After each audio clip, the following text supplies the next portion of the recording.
Bom dia, segundo ano A. Vamos fazer a correção das atividades da semana 1 do PET 2, tá? Nós temos aqui uma atividade de compreensão de diversos textos de gêneros textuais diferentes, e aí nós vamos tentar compreendê-los, analisá-los, né? Ver sobre o que eles falam, tentar esmiuçar esses textos. Nós temos aqui uma questão, segundo o PET do Enem 2015, com o poema A Garrafa, de José Paulo Paes. Desculpem. A garrafa. Contigo adquiro a astúcia de conter e de conter-me. Teu estreito gargalo é uma lição de angústia. Por translúcida pões o dentro fora e o fora dentro, para que a forma se cumpra e o espaço ressoe. Até que, farta da constante prisão da forma, saltes da mão para o chão e te estilhasses suicida numa explosão de diamantes. A gente pensa que esse poema fala apenas do que o eu lírico, né, que é a voz que fala no poema, quer dizer a uma garrafa. Mas nós podemos perceber, quando nós vamos analisar esse poema mais a fundo, que ele fala sobre o fazer poético, né? Sobre a construção do texto poético. E aí na letra A pergunta: a reflexão acerca do fazer poético é um dos mais marcantes atributos da produção literária contemporânea. José Paulo Paes é um poeta contemporâneo. Que no poema de José Paulo Paes é expressado através de quê? Nós temos uma gradação, ele vai falando gradativamente do fazer poético, e aí a gente consegue perceber que primeiro ele fala sobre a forma, né? O estreito gargalo, e aí para que a forma se cumpra, ele fala primeiro do fazer poético dentro de uma forma. Assim como nós temos os sonetos, nós temos os versos que vocês estudaram no primeiro ano, acredito eu, ou no 9º ano, melhor dizendo, as sílabas poéticas, né? Então nós temos versos alexandrinos, decassílabos, e aí nós temos essa estrutura toda do poema. Porém, ele fala sobre o fazer poético e que de alguma forma essa prisão, né? Ele ainda coloca aqui, olha, prisão da forma. Então ele coloca o fazer poético dentro de uma forma e essa forma vai aprisionando o fazer poético e de repente o fazer poético pula fora, explode dessa forma e se torna diamante. Porque o diamante é lapidado, gradativamente ele vai sendo lapidado até chegar na forma brilhante, na forma preciosa que nós conhecemos e que estão nos anéis, né? A forma que está nos anéis. E aí nas outras joias que a gente vê por aí. E ele compara o diamante, né, justamente com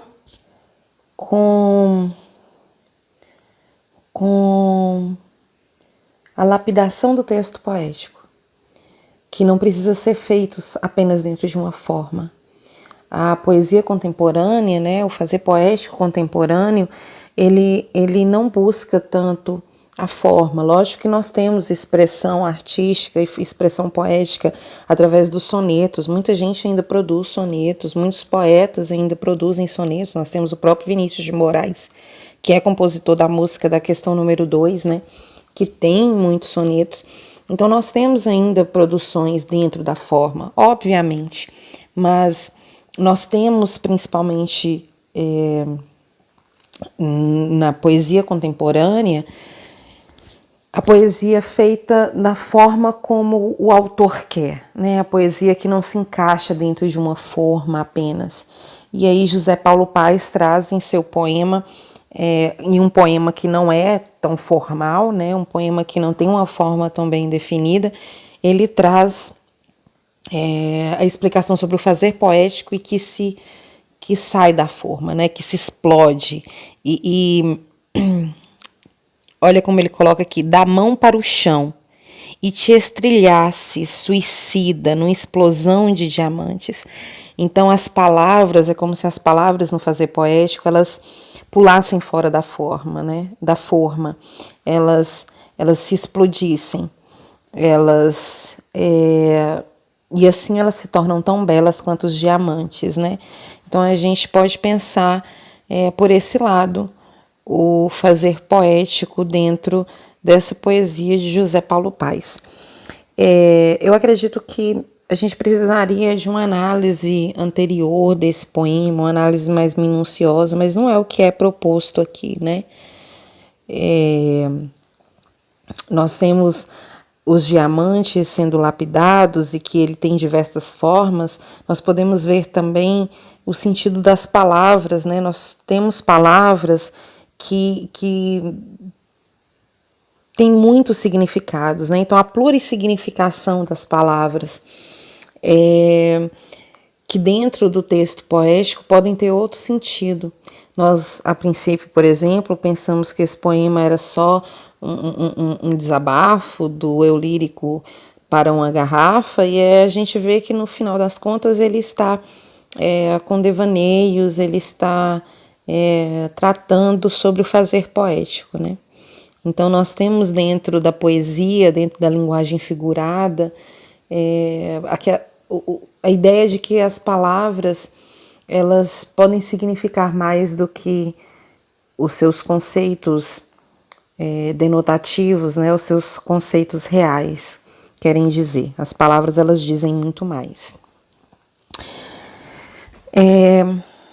Alguma dúvida sobre isso? Eu acho que pode ter ficado um pouco confuso. Eu acho que eu acabei entrando num devaneio também. Então, se vocês tiverem alguma pergunta, alguma dúvida a respeito disso, mandem, que eu vou tentar trazer a explicação de maneira mais concreta para vocês, caso tenha ficado dúvidas. Leia atentamente, Carta ao Tom 74. Quem é Tom? Nós temos essa música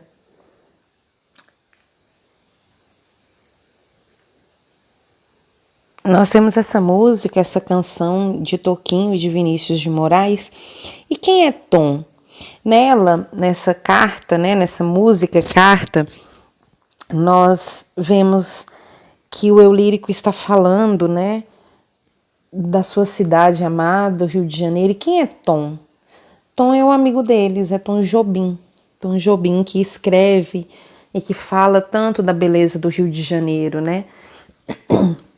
Vinícius de Moraes traz em suas músicas, nós não podemos esquecer que Garota de Ipanema, por exemplo, é de Tom Jobim e Vinícius de Moraes.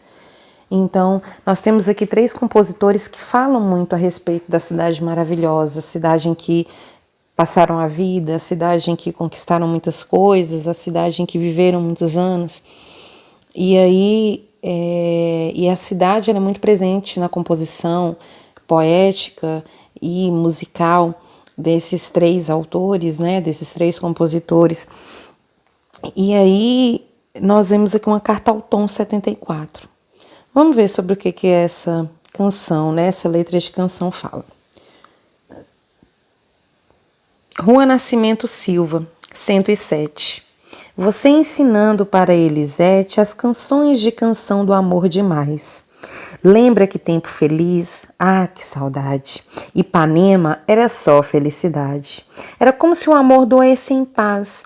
Nossa famosa garota nem sabia a que ponto a cidade turvaria.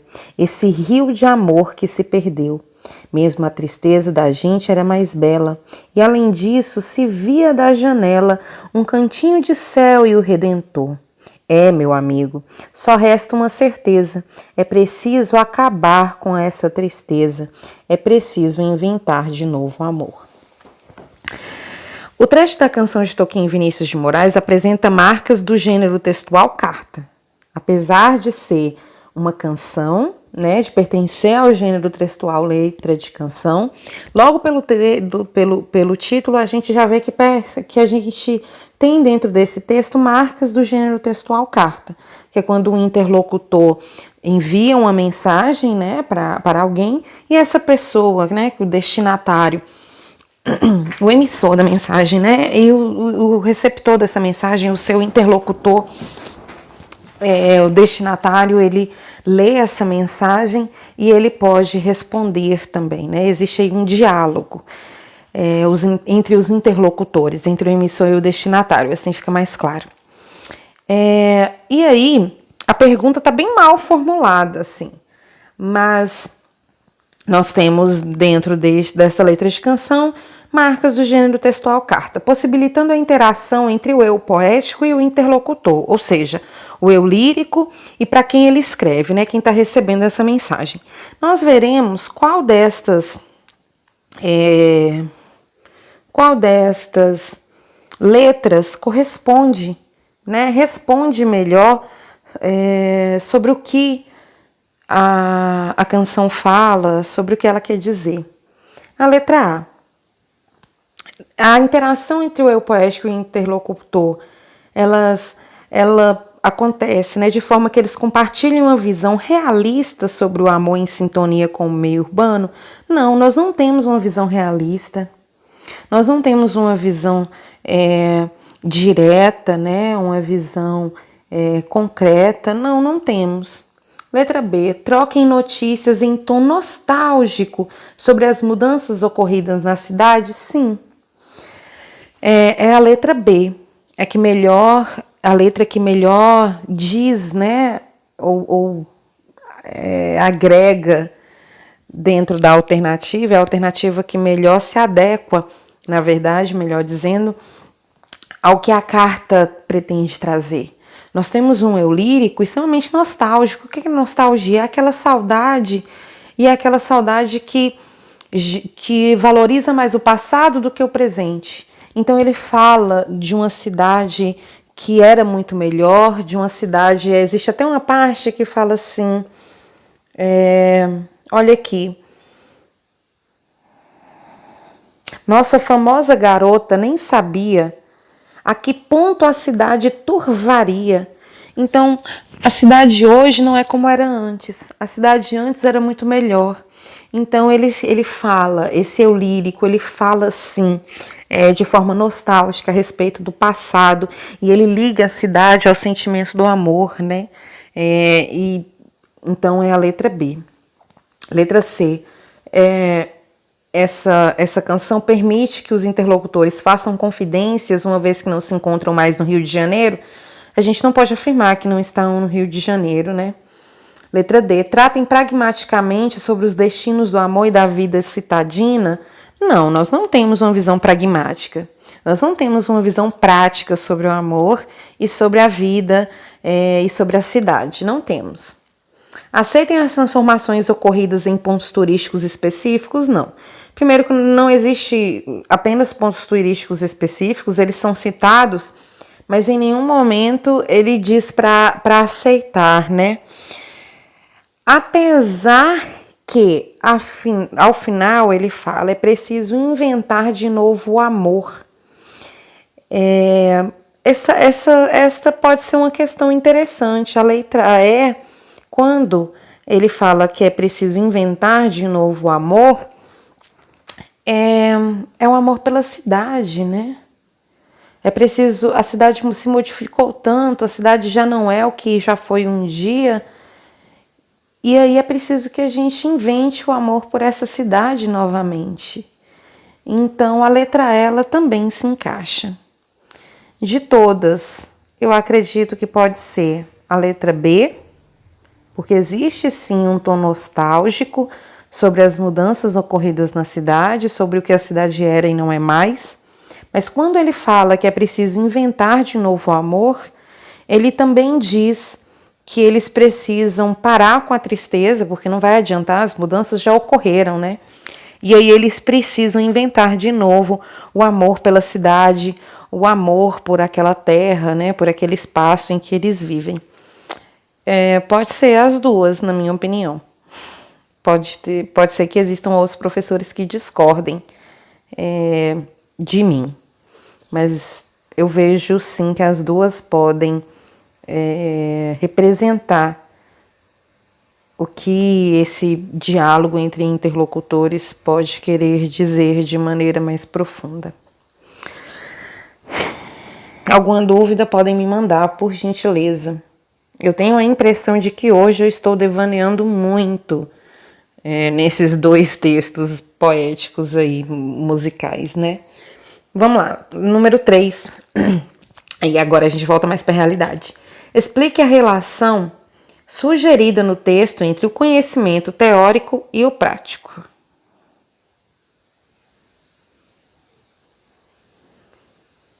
Isso.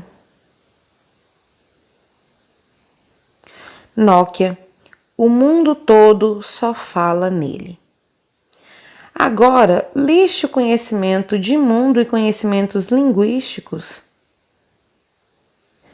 Agora, liste o conhecimento de mundo e conhecimento linguístico que você ativou para compreender a mensagem veiculada no texto. Nokia, o mundo todo só fala nele. Eu estou em dúvida sobre esse explique a relação sugerida no texto entre o conhecimento teórico e o prático. Essa questão, inclusive, é bem similar a uma questão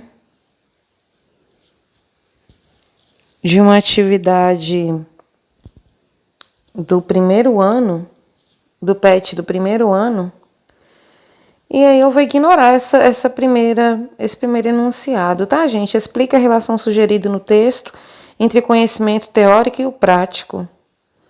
Nós não temos uma relação sugerida no texto entre o conhecimento teórico e o prático. Nós não temos um texto que fala sobre isso. Nós vamos ter um texto que, para que nós o interpretemos, né, esse Nokia, o mundo todo só fala nele, é uma propaganda, né, é um texto do gênero anúncio publicitário. Mas não existe nele uma relação entre o conhecimento teórico e o prático, não. Essa pergunta aqui, inclusive, existe uma pergunta igual a ela no PET do primeiro ano, porque o texto fala sobre a relação do conhecimento teórico e o conhecimento prático. Não entendi esse primeiro enunciado da questão 3. Vamos ignorá-lo.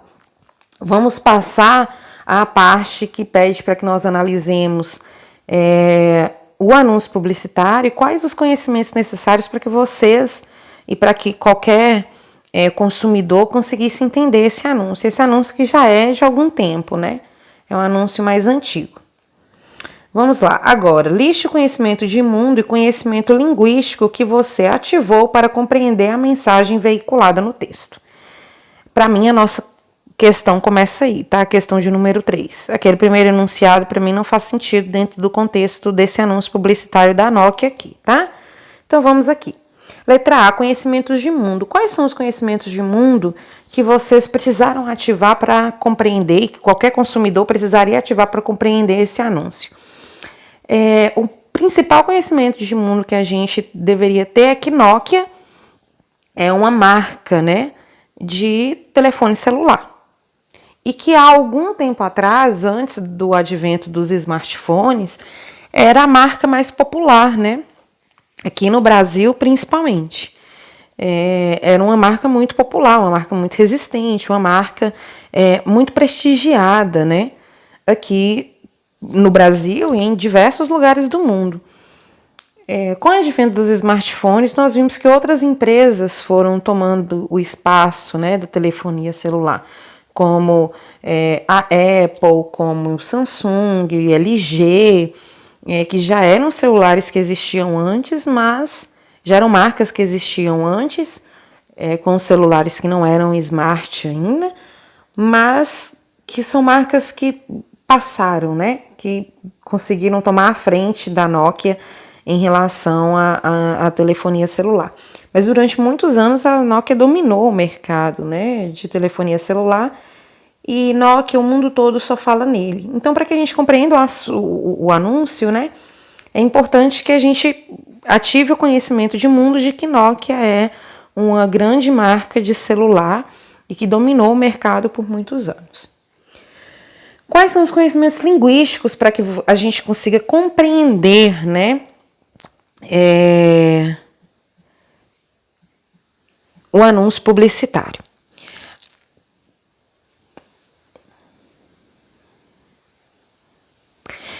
Através do nosso conhecimento linguístico, a gente consegue compreender a dualidade, né, a ambiguidade, os dois sentidos, na verdade. Não é ambiguidade, não, me perdoem.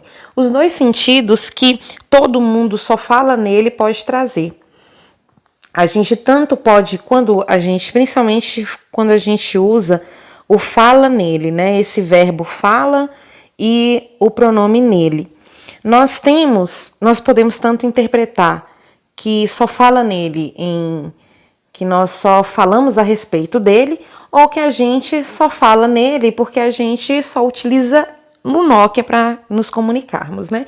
Então, o conhecimento linguístico que nós precisamos ter para compreender esse anúncio é compreender os dois sentidos que a expressão fala nele pode ter. Então, vamos lá. Conhecimentos de mundo que a gente precisou ter, saber que a Nokia é uma empresa de telefonia celular e que dominou o mercado por muitos anos.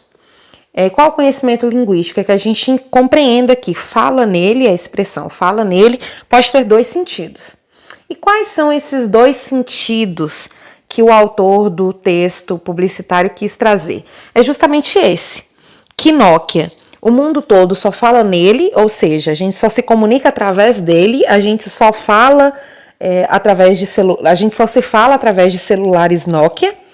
E também o outro sentido é de que todo mundo só fala a respeito do Nokia. Ele é tão popular que todo mundo fala muito a respeito dele. Compreenderam? Conhecimento de mundo, sabermos que Nokia é uma empresa de telefonia celular que durante muito tempo dominou o mercado. Conhecimento linguístico, compreendermos que principalmente a expressão fala nele possui dois sentidos. E quais são esses dois sentidos? Na letra C, tanto que a gente fala no aparelho Nokia, todo mundo só fala no aparelho Nokia para se comunicar, como a gente fala muito a respeito sobre o produto Nokia, o telefone Nokia. Alguma dúvida, anotem e mandem no grupo que eu respondo. Eu achei que essa correção ficou bem assim, talvez um pouco confusa. Na verdade, todas as minhas correções pela internet parecem um pouco confusas. Quando eu dou aula olhando para a parede, eu fico um pouco confusa. Qualquer coisa me mandem mensagem, tá? Beijo!